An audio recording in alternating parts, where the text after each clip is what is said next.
Alright, you want to get weird? Let's get weird. I'm serving up a heaping helping of Knuckle Sandwich, a bizarre RPG meets WarioWare hybrid that is going to look pretty appetizing to the Earthbound fans of the world. Before we slice into the meat of this sandwich, might I interest you in a side of indie gaming camaraderie? Head on over to patreon.com/idreamofindiegames and we'll supersize your order with exclusive and ad-free content, Discord access, a brand new podcast, and so much more. Your community is waiting for you. Knuckle Sandwich is a very weird game, and I'm at least pretty sure that's on purpose. You, nameless protagonist, are moving to a new city and trying to find your place in this world, starting with a new job. Well, I mean, you're not technically looking for a new job at first, but the game certainly says you are. After a few failed attempts at various jobs, you find yourself employed at Gorilla Burger, serving a less than savory patty for the people of Bright City. A few other things happened, and without spoiling too much, let's just say you find yourself caught up in goblins, ghosts, and gangs, and that's just the first few chapters of the game. All the while, you're guided by the mysterious bus driver, who is very obviously not just a bus driver. The whole thing feels like a fever dream, to be honest. The story in Knuckle Sandwich crosses many lines and many universes, landing somewhere in the abstract, but all the while keeping very much grounded in the experience of being a human in a new place without a clear idea of what you're doing and what's going to happen next. It's wacky, it's wild, and dare I say, a trippy ride, but a fun one nonetheless. If your thirst for chaos isn't satisfied by the interdimensional story, perhaps it will be satiated by the frantic combat. As you guide our protagonist around Bright City, you'll occasionally enter into turn-based combat that takes the form of microgames, similar to WarioWare, or if we want to keep it indie, Spookware or Atari Mania. These micro minigames consist of everything from dodging bees to shooting skeletons or reflex-based attacks that you'll miss if you even think about blinking.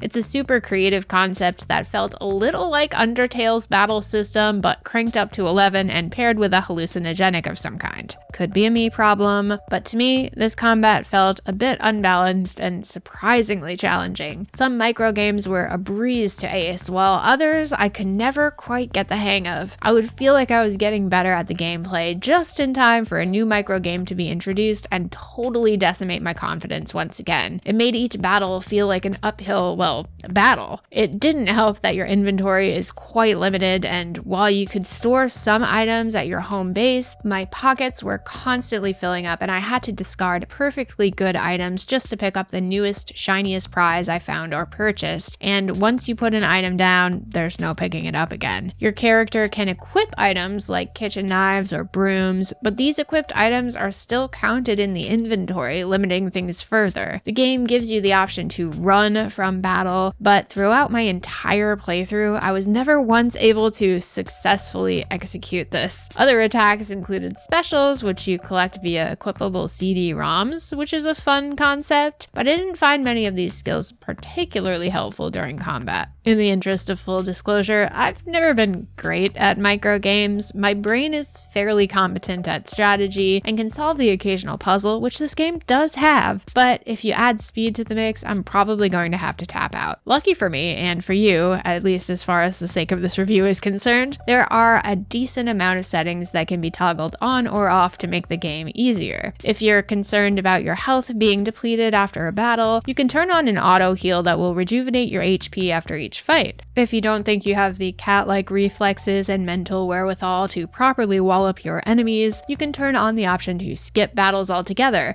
which still nets you the experience without all the headaches. Then there are options for the speed and difficulty of the battles. It's a highly customizable experience, which I really appreciate. Your in-game cell phone has a built-in map system, but I found it rather useless as it did not track objectives very well. So if I returned to my game after a night of sleep, there was no clear indicator of where I was headed the day prior. This same phone is a way to contact your party members or the aforementioned bus driver, but they rarely had anything meaningful to say. Regardless, Knuckle Sandwich is quite a stylish game. I definitely see a strong Earthbound influence in the pixel art graphics, but there's more to this title than just its inspiration.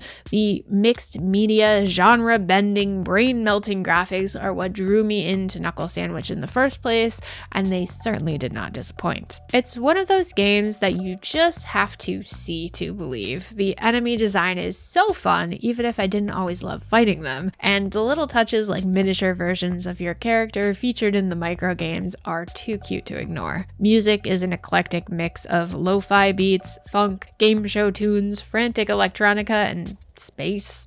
I don't think I've found many other soundtracks quite as diverse as Knuckle Sandwich, but it definitely fits the vibe of the game. There's no voice acting, but plenty of bizarre sounds that more than make up for it. The speech effect isn't my favorite, but it's a small gripe in an overall highly polished presentation, and you can always turn this effect down in the menu options. I can assure you that you've never played another game quite like Knuckle Sandwich, and nothing can adequately prepare you for the wild ride it takes you on. It's certainly challenging, but with the right combination of settings, you can make the game as easy or as punishing as you'd like it to be. The story is out there, the characters are more quirk than personality, and the gameplay is lightning fast. There's certainly some room for improvement, but Knuckle Sandwich makes up for what it lacks in the heart department. I am awarding Knuckle Sandwich with the Bronze Genie Lamp. It's an innovative experience that gets a lot of things right, but I don't quite have the reflexes or the inventory space to keep up with it.